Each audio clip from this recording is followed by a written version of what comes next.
नमस्कार, news eight 4 में आप सभी का स्वागत है। मैं हूं आपके साथ अनु सिंह। खबरों की शुरुआत इस वक्त की बड़ी खबर से करेंगे। लखनऊ से खबर, जहां आतंकी नदीम की मोबाइल जांच में एक बड़ा खुलासा हुआ है। फिदाई फोर्स नाम की किताब से नदीम बम बनाना सीख रहा था, ये बड़ा खुलासा हुआ। टेलीग्राम पर पाकिस्तान के नंबर से ये किताब भेजी गई थी। 70 पेज की फिदाई फोर्स नाम की ये किताब है। हिंदी और उर्दू में ये फिदाई फोर्स नाम की किताब लिखी हुई है। ये बड़ा खुलासा हुआ है। 70 पेज की किताब है जो कि टेलीग्राम के माध्यम से पाकिस्तान के नंबर से भेजी गई थी। फिदाई फोर्स नाम की इस किताब से नदीम बम बनाना सीख रहा था। आतंकी नदीम के मोबाइल की जब जांच हुई तब ये साफ हुआ है। लखनऊ से बड़ी जानकारी आपको दे रहे हैं। लगातार इस मामले में जांच की जा रही है और जांच में ही ये सामने आया कि फिदाई फोर्स नाम की किताब से नदीम बम बनाना सीख रहा था। और जब इसके सोर्स को खंगाला गया कि आखिर ये किताब कैसे नदीम को मिली, तो पता चला कि टेलीग्राम के माध्यम से पाकिस्तान के नंबर से ये भेजी गई थी किताब। 70 पेज की ये फिदाई फोर्स नाम की किताब है। हिंदी और उर्दू दो भाषाओं में ये किताब लिखी हुई है। फिदाई फोर्स नाम की इस किताब से बम बनाना सीख रहा था नदीम, और इसका इस्तेमाल कैसे वो करता, क्या उसकी आगे की प्लानिंग थी, इस पर अब जांच चल रही है। वहीं आतंकी साजिश पर ADG law and order Prashant Kumar का बयान भी आ चुका है। उन्होंने पाकिस्तानी आतंकी हकीमुल्ला से 2018 में जुड़ा हुआ था नदीम, ये बात कही है। सोशल मीडिया प्लेटफॉर्म से हकीमुल्ला से नदीम जुड़ा था। एडीजी लॉ एंड ऑर्डर ने ये बड़ा बयान दिया है। उन्होंने कहा कि हकीमुल्ला ने सैफुल्ला से इसका संपर्क कराया था। सैफुल्ला ने नदीम को आईईडी बनाने का मैनुअल भेजा था। किस तरह से आईईडी बम बनाया जाता है इसकी जानकारी दी थी। लोन वुल्फ अटैक की भी ट्रेनिंग दी गई थी। साथ ही नदीम को कुछ टारगेट भी दिए गए थे। नदीम ने कुछ लोगों के सर्वे भी किया था, कुछ लोगों के बारे में जानकारी उसने हासिल की थी। ये ADG law and order Prashant Kumar ने पूरी जानकारी साझा की है।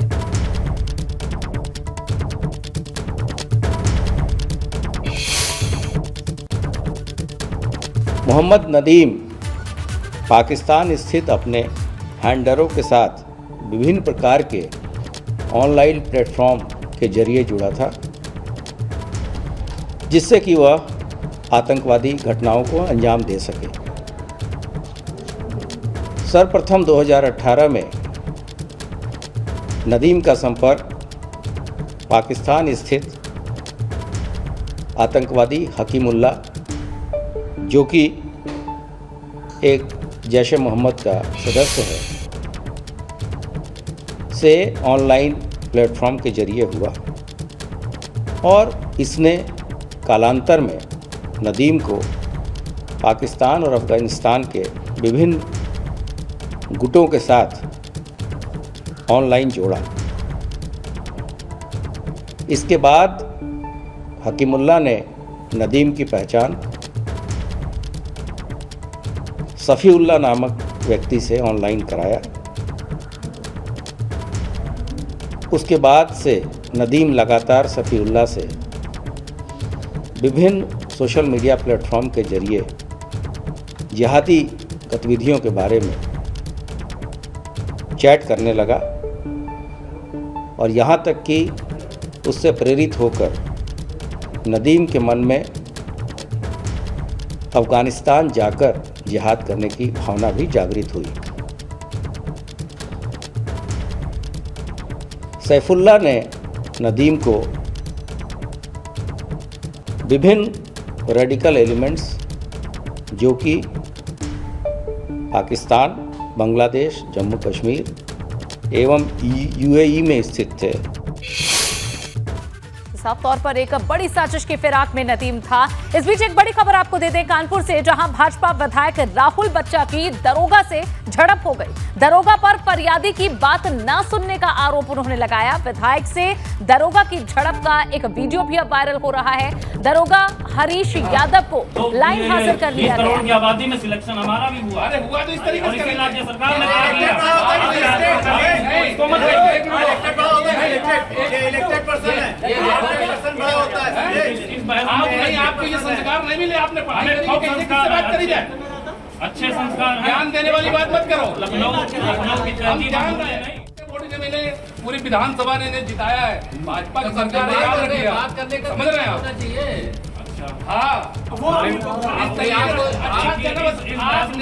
हाँ, आपने किस तरीके से उनके साथ व्यवहार किया, सबसे बड़ी बात वो है। कि भाजपा के विधायक हैं राहुल बच्चा, जो कह रहे हैं कि दरोगा से एक फरियादी अपनी शिकायत लेकर आया था, लेकिन उस शिकायत को अनसुना कर दिया गया। और जब ये बात अपनी रखी दरोगा के सामने, तो आप देख सकते हैं किस तरह से यहाँ तू मैं हुई है। एक तरह से विधायक से दरोगा की झड़प का अब ये वीडियो वायरल हो रहा है। ज्ञान देने वाली बात मत करो। लखनऊ की हम जान रहे हैं मोदी ने मैंने पूरी विधानसभा ने इन्हें जिताया है। भाजपा की सरकार है, याद रखिए। बात करने का समझ रहे हैं आप? उधर अब्बास अंसारी को लखनऊ कमिश्नरेट के 84 पुलिसकर्मी अब तलाशेंगे। अब्बास अंसारी की तलाश में पुलिस के लखनऊ में छापे भी पड़ रहे हैं। अब्बास अंसारी की तलाश में पुलिस ने 8 टीमें बनाई है। पुलिस की 8 टीमों में लखनऊ कमिश्नरेट के 84 पुलिसकर्मी शामिल हैं। अब्बास पर शस्त्र लाइसेंस अवैध तरीके से ट्रांसफर कराने का आरोप है। एमपी एमएलए कोर्ट ने पुलिस को 25 अगस्त तक का समय दिया है। 25 अगस्त तक अब्बास अंसारी को पेश करना होगा। और इस बाबत जहां पुलिस पूरी तरह से जुटी है अब्बास अंसारी को तलाशने के लिए।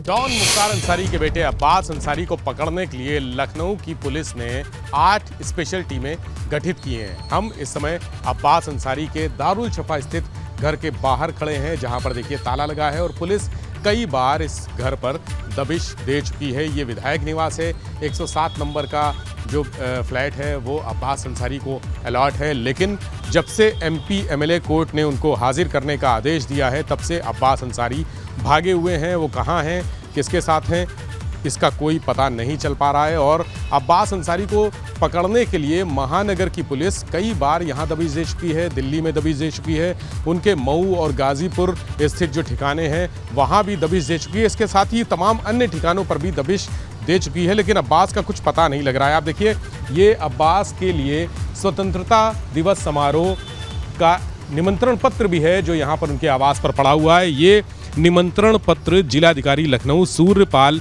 गंगवार की तरफ से है। आप देख रहे हैं अंदर जाली के ये निमंत्रण पत्र पड़ा है। इसमें लिखा है अब्बास अंसारी माननीय सदस्य विधानसभा उत्तर प्रदेश 107 विधायक निवास 2 दारुल शफा। ये नया दारुल शफा है जहां पर अब्बास अंसारी का आवास है, फ्लैट है और ताला लगा हुआ है। नोटिस भी चस्पा किया था यहाँ पर पुलिस ने, लेकिन इस समय नोटिस फाड़कर कहीं फेंक दिया गया है। अब्बास को पकड़ने के लिए एमपी एमएलए कोर्ट पहले भी कई बार पुलिस को निर्देश दे चुकी है, समय दे चुकी है। पहले महानगर कोतवाली की पुलिस को कहा गया था कि 27 जुलाई तक अब्बास को पकड़कर कोर्ट में पेश किया जाए, क्योंकि तमाम बार उनको समन भेजे गए, उनको कहा गया कि वो कोर्ट में हाजिर हों, लेकिन कोर्ट में वो पेश नहीं हो रहे हैं। अब 27 जुलाई के बाद जब पुलिस अब्बास को गिरफ्तार नहीं कर पाई, नाकाम रही, तब कोर्ट से 10 अगस्त तक का समय मांगा था, लेकिन वो 10 अगस्त भी गुजर गया। पुलिस एक बार फिर नाकाम साबित हुई और अब कोर्ट से पुलिस ने 25 अगस्त तक का समय मांगा है। इस बीच एमपी एमएलए कोर्ट में 18 अगस्त को अब्बास के मामले में फिर से सुनवाई होनी है। पुलिस की कोशिश ये है कि उससे पहले अब्बास को पकड़कर कोर्ट में हाजिर कर दिया जाए। और सबसे खास बात यह है कि अब्बास को पकड़ने के लिए नए पुलिस कमिश्नर एसबी शिरडकर ने 8 टीमें बनाई हैं, जिसमें कुल 84 पुलिसकर्मी शामिल हैं, यानी 1 इंस्पेक्टर, 2 सब इंस्पेक्टर और 7 सिपाही हर टीम में रहेंगे। हर 2 टीम को एक एसीपी स्तर का अधिकारी लीड कर रहा है और इस टीम को निर्देश दिए गए हैं कि वो दबिश देकर लोगों को उठाकर, जो अब्बास से जुड़े करीबी लोग हैं, उनसे पूछताछ करके उसका पता हासिल करें और जल्दी से जल्दी उसे कोर्ट में पेश करें। कैमरा सहयोगी हरिओम के साथ विवेक त्रिपाठी, एबीपी गंगा, लखनऊ। और अब खबर झांसी से मिल रही है, जहां पारिछा डैम के पास 2 लोग नदी में फंस गए। प्रशासन ने उन्हें निकालने के लिए रेस्क्यू ऑपरेशन शुरू कर दिया है। पारिछा डैम के पास 2 लोगों के नदी में फंसने की जैसे ही सूचना मिली, तुरंत यहां प्रशासन ने रेस्क्यू ऑपरेशन शुरू कर दिया। ये आप देख सकते हैं किस तरह से नदी का बहाव तेज है और बीच नदी में ये 2 शख्स फंसे हुए हैं। झांसी का ये पारिछा डैम है जिसमें ये 2 लोग फंस गए हैं और अब इनकी जान बचाने के लिए रेस्क्यू ऑपरेशन चल रहा है। प्रशासन ने तुरंत रेस्क्यू ऑपरेशन शुरू किया, इन लोगों को निकालने का प्रयास किया जा रहा है। ऐसी तस्वीरें लगातार सामने आ रही हैं। बारिश के बाद जहां नदी नाले उफान पर हैं और ऐसे में जब लोग इन्हें क्रॉस करने का, इन्हें पार करने का प्रयास करते हैं तो वे फंस जाते हैं। और ऐसी ही तस्वीर अब झांसी के बारिशा डैम से भी, बारिशा डैम के पास सामने आई। और अब खबर बागपत से, जहां यमुना का जलस्तर खतरे के निशान पर पहुंच चुका है। जलस्तर बढ़ने से कई गांवों के खेतों में बाढ़ का पानी आ चुका है। दरअसल हथनीकुंड बैराज से 11 अगस्त को 19 घंटे में यमुना नदी में 33 लाख क्यूसेक पानी छोड़ा गया था, जिसके बाद जब पानी बागपत में पहुंचा तो यमुना नदी उफान पर आ गई। नदी का जलस्तर इतना बढ़ गया कि कई गांवों पर कटान का खतरा मंडरा रहा है। खतरे को देखते हुए अब सिंचाई विभाग ने अलर्ट जारी कर दिया है और अधिकारी नदी किनारे गांवों में डेरा भी डाले हैं। लोगों को यमुना नदी के किनारे न जाने की सलाह दी जा रही है। ये बागपत जनपद में 11 बाढ़ चौकियां खोली गई है, जिनके ऊपर सभी सरकारी कर्मचारी तैनात। इसको पानी को देखते हुए सब जगह हर गांव पे हमारी वाचिंग बराबर लगी हुई है और काफ़ी लोग यहाँ इकट्ठा थे। उनको हमने नदी से मतलब दूर रहने के लिए बोला गया और पानी पर हमारी निरंतर वाच। वहीं नोएडा में त्यागी समाज के लोगों का प्रदर्शन भी देखने को मिला। श्रीकांत त्यागी की गिरफ्तारी के विरोध में ये लोग प्रदर्शन कर रहे हैं। त्यागी समाज के लोगों ने नारेबाजी की है। पुलिस ने त्यागी समाज के लोगों को समझाया है। बता दें कि श्रीकांत त्यागी के समर्थन में ये लोग सामने आए हैं। इनका कहना है कि त्यागी समाज के साथ ये गलत हो रहा है और गिरफ्तारी का विरोध कर रहे हैं। श्रीकांत त्यागी पर जिस तरह से गुंडा एक्ट के तहत कार्रवाई की जा रही है, इसका ये विरोध कर रहे हैं। ये एक्सक्लूसिव तस्वीरें एबीपी गंगा आपको दिखा रहा है। इससे पहले आपको याद होगा कि श्रीकांत त्यागी जिस सोसाइटी में रहता था, ग्रैंड ओमेक्स सोसाइटी, उस सोसाइटी में गिरफ्तारी के बाद कुछ लोग दाखिल हुए थे, जिसके चलते सोसाइटी के लोगों ने हंगामा कर दिया था। उन लोगों का भी कहना था कि हम त्यागी समाज के हैं और जिस तरह से वीडियो सामने आया कि श्रीकांत त्यागी के बच्चे घर में बंद हैं, उनकी मदद के लिए हम आए हैं। और जब श्रीकांत त्यागी को मेरठ से गिरफ्तार किया गया था, तब भी एक पंचायत बुलाई गई थी त्यागी समाज की तरफ से और अब फिर से श्रीकांत त्यागी की गिरफ्तारी के विरोध में नोएडा में ये प्रदर्शन देखने को मिला।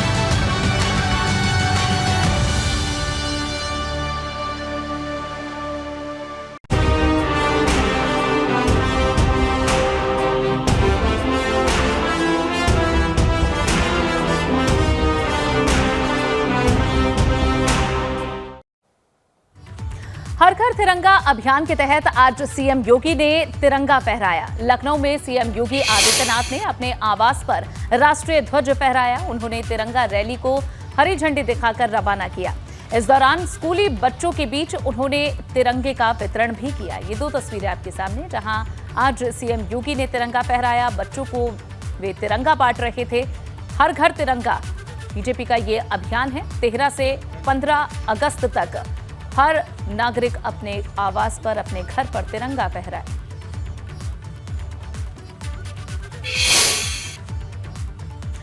लखनऊ में सीएम योगी तो चंपावत में उत्तराखंड के मुख्यमंत्री पुष्कर सिंह धामी ने भी तिरंगा लहराया। वो तस्वीरें भी आपको दिखाते हैं। सीएम धामी ने भी आज तिरंगा लहराया।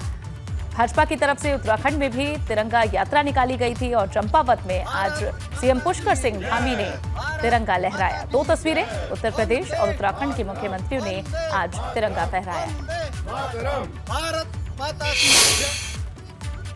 लखनऊ में आजादी के अमृत महोत्सव की 5 तस्वीरें भी अब आपको दिखाते हैं, जो सांस्कृतिक कार्यक्रमों की हैं। इस दौरान एक से बढ़कर एक सांस्कृतिक कार्यक्रमों की प्रस्तुति दी गई है।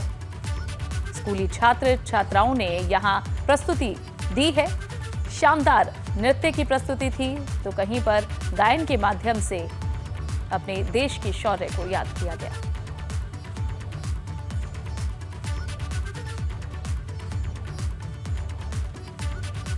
और अब बात करेंगे 75 के पराक्रम की।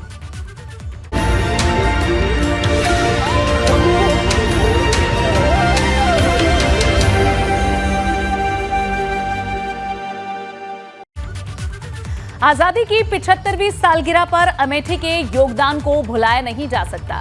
यहाँ के प्राचीन स्थल कादू नाला में शहीदों की वीर गाथाएं आज भी दर्ज है। कादू नाला के भाले सुल्तानियों ने अंग्रेजों को एक बार नहीं कई बार धूल चटाई है और तकरीबन 600 स्वतंत्रता सेनानियों ने अपने प्राणों की आहुति दी। शहीदों की चिताओं पर लगेंगे हर बरस मेले। वतन पे मरने वालों का यही बाकी निशान होगा। ये पंक्तियां याद दिलाती हैं कि जिन्होंने देश पर अपना सर्वस्व न्यौछावर किया उन्हें कभी भुलाया नहीं जा सकेगा। और ऐसे ही आजादी के मतवालों की याद दिलाता है अमेठी का ये कादू नाला, जो भाले सुल्तानियों का इलाका रहा। यहाँ 1857 की क्रांति के दौरान स्वतंत्रता संग्राम सेनानियों ने अंग्रेजों के छक्के छुड़ा दिए थे। आज भी यहाँ शहीदों की वीर गाथाएं पत्थरों पर दर्ज हैं। जब आज़ादी की लड़ाई के लिए राणा बेनी माधव रायबरेली बैसवारा से इस आज़ादी की लड़ाई में कूदे तो अंग्रेज़ों से मुकाबला करने के लिए उन्होंने भाले सुल्तानी क्षेत्र में आए और माँ बैकुंठी देवी यहाँ हैं जो इनकी इष्ट देवी हैं, वहाँ पर बैठक किया और भाले सुल्तान संगठित होकर के यहाँ कादू नाले पर मोर्चा लगाया। अंग्रेज़ों से युद्ध हुआ जिसमें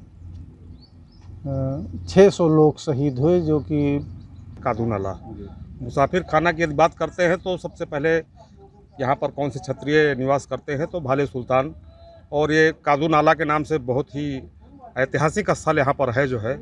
और इसके ऐतिहासिकता का जो महत्व है कि यहाँ पर अंग्रेज़ों द्वारा जो है अंग्रेज़ों से मोर्चा लिया था यहाँ के क्षत्रियों ने, और पूरे समाज के लोग जो भी हैं सारे लोग जो है डट करके 1858 में जो है यहाँ पर 9 मार्च को जो है युद्ध हुआ। बहुत भयंकर युद्ध हुआ था जिसमें अंग्रेज़ जो है पराजित हुए और कई बार गए, लेकिन कुछ आपसी जो यहाँ पर फूट के कारण जो है उनको पूर्णतः रोकने में सफलता नहीं मिली थी यहाँ के लोगों को जो है। कादू नाला क्षेत्र में बने शहीद स्मारक पर आजादी की लड़ाई में प्राणों को न्यौछावर करने वाले वीरों की गाथा दर्ज है और ऐतिहासिक स्थल कादू नाला अपने महत्व को आज भी समेटे हुए है। यही वजह है कि लोग शहीदों को श्रद्धांजलि देने के लिए यहाँ आते रहते हैं। अमेठी से एबीपी गंगा के लिए संवाददाता अखिलेश सोनी की रिपोर्ट। इसी के साथ न्यूज़ एट 4 में फिलहाल के लिए बस इतना ही, लेकिन एबीपी गंगा पर खबरों का सिलसिला रहेगा जारी। आप जुड़े रहिए हमारे साथ।